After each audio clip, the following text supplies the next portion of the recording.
Hey everybody, this is a video about the sunbeams or the sun rays that come through the clouds called crepuscular rays. And what I'm going to do here is prove in this video with a series of proofs beyond a shadow of a doubt that the sun is close and the sun is small. First I'm going to show you an experiment I did with the sun rays that's very solid proof that the sun is in fact close and not very big. And then I'm going to refute Wikipedia's account of these crepuscular rays. They say that these rays are due to perspective and that in fact they are, for all intents and purposes, parallel lines from a sun that's almost 1,000,000 miles in diameter. But the fact that we see them splaying out, they say that that's due to perspective. I'm going to show that that's impossible. And then number 3, I'm going to show that it's actually, when you take a look at this picture of the crepuscular rays, that actually perspective is missing from this photo, if in fact the sun were 1,000,000 miles in diameter and 93 million miles away. The heliocentric model is in trouble. So let's get to my experiment. I watched a video from my perspective. His video is called Flat Earth Sunbeams, Part 1. I was outside and I go, man, let me try that. And I just kind of ran in, I grabbed some cardboard, I cut some holes in it, and I wanted to see how the sun reacts coming through. So here I am, raising it high over my head. So I'm about 8 feet away from this, and the light doesn't diverge or spread out. You know, it doesn't splay out like we see the crepuscular rays. And this sun's far away. Just like in the heliocentric model, the sun is far away, right? 93 million miles away from our clouds. But we see the sun rays splaying out from the clouds as though it were a close sun and not a faraway sun. Well, you can see when it is far away, the light beams are parallel and they don't splay out or diverge from the clouds. So then I got a little bit more sophisticated. I went inside and I cut some nicer holes in another cardboard. You know, my budget went up. And here they are, and I put some CGI here. I put some beams in there, and you can see they are dead straight. No splaying out. And then you can also, there's a part here where I have it up overhead, and I had the same results. No splaying out.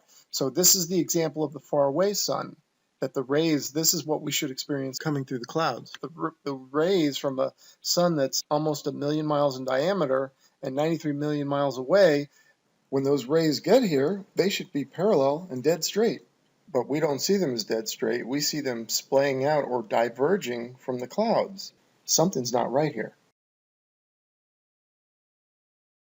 Okay, here I am inside. Notice I got my light close. Look at already, you can see the light splaying out. You see that? I drew you can see the circles on the floor and on my piece of cardboard actually. Those are the original size of the holes that when I was outside, they lined up perfectly. Here, you can see them completely splaying out. And if I put the rays on it like this, the sun rays, and that's not even as splayed out as they got. It's just that the cloud is in view. And I want you to be able to see the cloud, which is my cardboard with the holes cut out of it. That way I could line up the rays. But as you can see, when I moved up a little bit off the floor and put the light even closer, the rays really splayed out. So I just wanted you to see that. Okay, so there you go. There's hard evidence that when the light source is close to the clouds, the light will diverge. The dispersion pattern you can see when I was outside, the dispersion pattern remained the same, meaning the 5 holes that I had, like that, stayed exactly the same, and that's a faraway light source. But when the light source was close, they splay out. That definitely supports the flat Earth model of a small, close sun.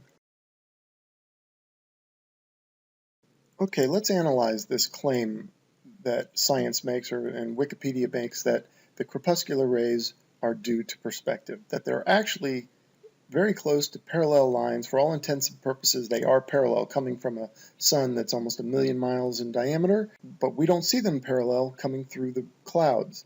Those crepuscular rays are angled outward. They splay out. They're diverging from the clouds. And Wikipedia is saying that that's due to perspective.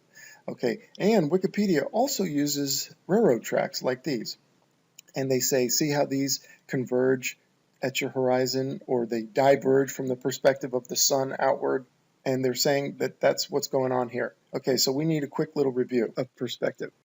Notice in this long hallway, All parallel lines and planes angle to the eye level or the eye position of the observer. Notice that the side walls angle in, those are parallel lines to one another, and the ceiling and the floor are also parallel, but notice how they angle toward each other and they come to your eye level. All right, you have an X, Y, and Z axis. So the railroad tracks would fit your Z axis. That's going away from you, and those lines, yes, they converge. But the sun, and especially when the sun's overhead, would be bombarding us with huge vertical parallel lines, or rays, parallel rays. Yet we don't see any of that ever. So what I'm going to show you here is that this claim that these corpuscular rays is due to perspective is not true. It's impossible, because perspective will not converge or diverge or splay out lines or planes that are parallel to one another, that are perpendicular to the viewer or his z-axis.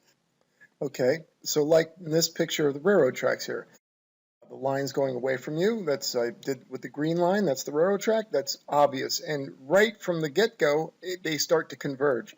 Now those are parallel lines, but yet we never see them as parallel. They're always converging as they go away from you. Now the black poles that I have going down the side of the railroad tracks are also parallel lines to one another. But notice that they stay parallel. They don't lose their parallel orientation. They may get shorter and they get smaller, that's true. They do have a sort of a convergence, but they don't change their parallel orientation, these vertical lines, because they're perpendicular to you.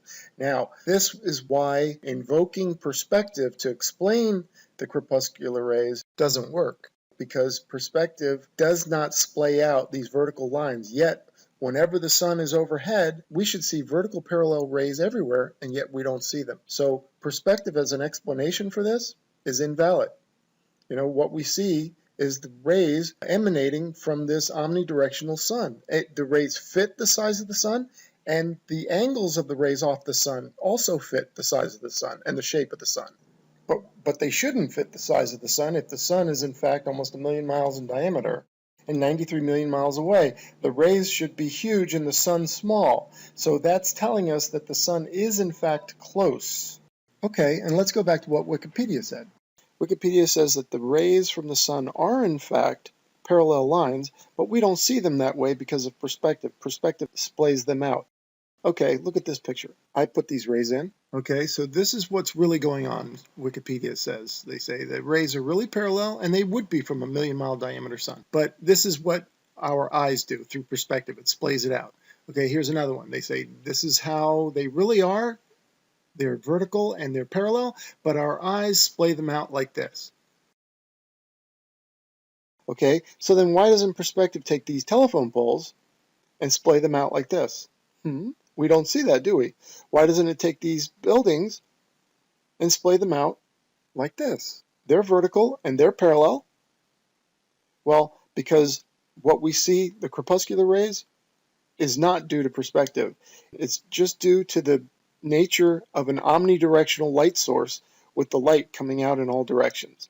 And it's coming from a small sun. It's impossible that this sun is 1 million miles in diameter, as I've already showed you.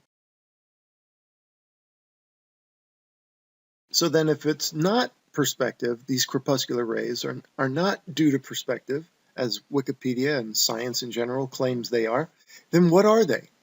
Well, it's very simple. All they are is radially propagated light, or another way of saying it, light rays emanating out from a common center, like the sun, or any light.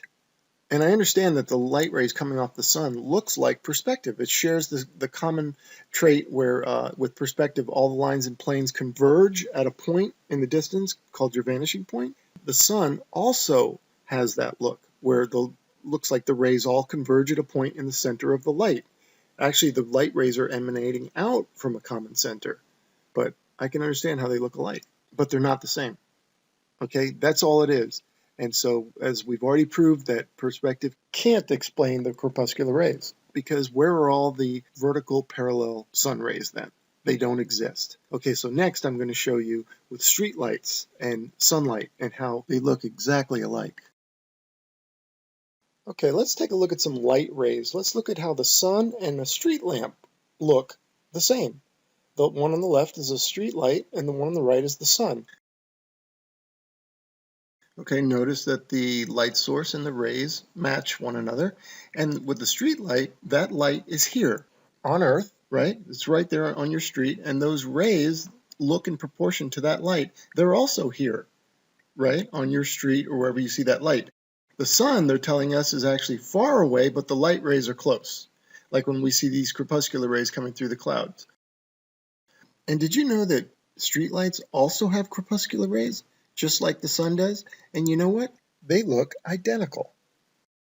Let's have a look. Here on the left, that's a streetlight, and those are crepuscular rays coming off of that streetlight. And they look identical. They are in the same proportion as our sun and its rays. And you can't say that that's perspective because they're right there. And as we've seen, perspective can't explain those rays anyway. So those rays are nothing more than radially propagated light. In other words, it's light coming from a common center. That's all. And look at this one. The left one is a street light. The one on the right are the sun rays. They are both in proportion to one another. The light source matches its rays, which indicates that they're both local. Okay, and this street light is here. We know it's here, and we know those crepuscular rays are here. There's no fooling us and telling us it's 93 million miles away or a million miles in diameter. And it looks just like the sun, that they're telling us is far away and huge, and whose light rays are here, though, on the Earth. Same here. Same as what we see in the sky. The sun matches the sun rays. But in the heliocentric model, with a sun that's 93 million miles away and almost a million miles in diameter, the rays should be completely out of proportion, like this. You know, we shouldn't maybe even see the sun. Maybe the sun should just be a blob of light on the other side of our lit up atmosphere from these huge rays. I mean, we see the sun like it's in our atmosphere, like it's close, but it can't be, according to the heliocentric model.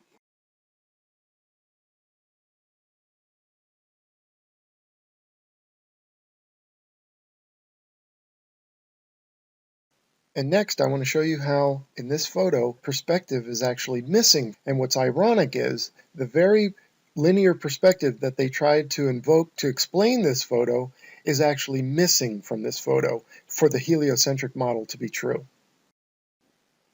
Okay, so what do I mean by that? Well, I mean they invoked perspective to describe or explain these crepuscular rays, the fact that they're splaying out from the clouds, because they had to invoke perspective or something because this picture doesn't work for the heliocentric model. This picture of these crepuscular rays is a problem for their model because the sun is supposed to be a million miles in diameter. But the problem is they've invoked perspective, but perspective doesn't work because, as I've already showed you, it doesn't explain the parallel vertical lines that we should see all over the place. Perspective will not splay those out, right? So these vertical rays should be everywhere, the parallel vertical rays, but we don't see them. The perspective that's missing is like the sun is out there and it's almost a million miles in diameter, right? So its sunbeam, it shoots out a sunbeam, and that sunbeam is 100,000 miles wide, let's say. But what we see from here looks very small, right? But not when it gets here. When it gets here, it's going to be massive, okay? But yet, look at these sun rays coming through the clouds. They're small, they're skinny, they're tiny. They match the local sun that we see in the sky here. So that's what I mean by perspectives missing. And let me give you a couple of real-world examples to help you figure this out. Okay, now imagine you're at a football game, an American football game, and you can see the player, the quarterback, down on the field, and he's as big as a peanut, okay, on the field, even smaller. Okay, and the football is the size of a short grain of rice. And he's got this great arm, and he turns around and he throws that ball up to you in the stands, and he can throw it all the way to you. Now, I got a question for you. When the ball gets to you, is it going to be the size of a grain of rice, or is it going to be the size of a regulation football? Well, it's going to be the size of a regulation football, right? But that's not what we see in this picture with the sun rays. Those sun rays fit the size of the sun. And now let's take a look at this soccer player. All right, for those of you who don't know American football, there, he kicks it, he's far away, and the ball gets to you, it's going to be the size of a soccer ball, right? This is proper perspective. This is the perspective we're not seeing when we look at the sun. The sun that we see in the sky is close. Okay, here's a train leaving a station far away down the tracks. Also analogous to the rays leaving the million-mile diameter sun. Okay, the rays would be massive just like the train is massive compared to that little train station. Right? That's proper perspective. Now look at these shafts of light coming from the sun, the rays. The sun on the right here, each of its rays that you see coming off the sun would be about 100,000 miles wide. Just like this. You could fit 10 Earths side by side in that ray. Okay, so when we look at these rays, they're not 100,000 miles wide, and they're diverging out from a small sun that we see in the sky. I mean, that proves right there the sun is close and small.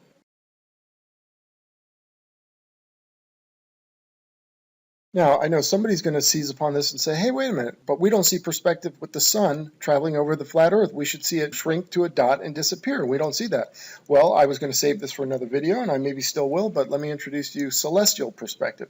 It's different than regular perspective that we're used to every day. Regular perspective, we see a train on the tracks, and as it goes away from you, it gets smaller and smaller and smaller until it disappears. But the sun, on the other hand, is different because the sun, when it's quote-unquote next to you, is high overhead and has already experienced a reduction in size. Now, as it goes away from you, it follows the convergence lines down to your horizon, essentially keeping it same distance from you. So the two movements offset each other. The one, the sun moving away from you, and then the visually lowering as it follows the convergence lines down to your eye level horizon. Also, the sun is too big to shrink to a dot anyway, right? It's going to go below the observer's horizon before that happens.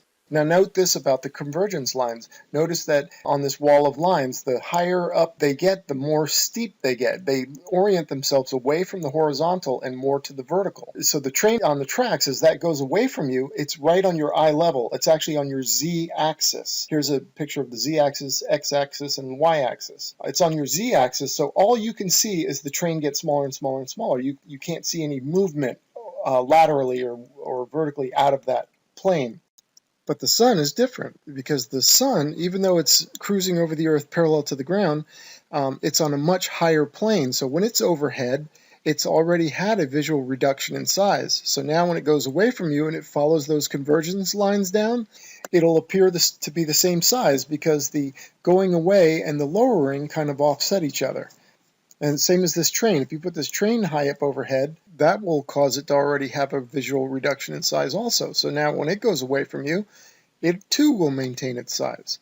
Kind of like if you're flying a kite, right? And you have the kite and it's a mile overhead, well, it'll appear a certain size, right? But let's say it takes a nosedive, but the string stays taut, so it goes all the way to the ground. Now it's a mile further down the road from you, but it's still the same size visually, right? So that's kind of how this works too. So let's recap. In my experiment, I showed that when the sun is close, the rays splay out, but when the sun is far, the rays are straight parallel beams. Yet, this is what they show us, this picture of crepuscular rays, and say that that's a faraway sun. Then I showed you how perspective can't explain what we see because it doesn't splay out things like these poles or these buildings. And then I showed how the sun mimics perspective. It has the same look. The light rays radially propagate outward, or they radiate out from a common center. And that's what we're seeing with the sun. It's not perspective. And then I showed how the streetlights, the crepuscular streetlights, match the sun. The same crepuscular rays from the sun and from the streetlights, and they look identical. Both local light sources and local rays. Then I showed you celestial perspective, and that's different from regular perspective, like the train going down the tracks that's on your same plane as your eyes, and as that goes away, it can only shrink. It gets smaller and smaller. But the sun is high up overhead, so it's vertically already had a visual reduction in size. So as it goes down to your eye level horizon, it'll maintain its same size. Okay, and that wraps up celestial perspective, and that wraps up this presentation. I believe we made a strong case. A lot of evidence here, if not complete proof. And thank you so much for watching. There's only one thing left to do. Let's kick the ball out of here. Take care.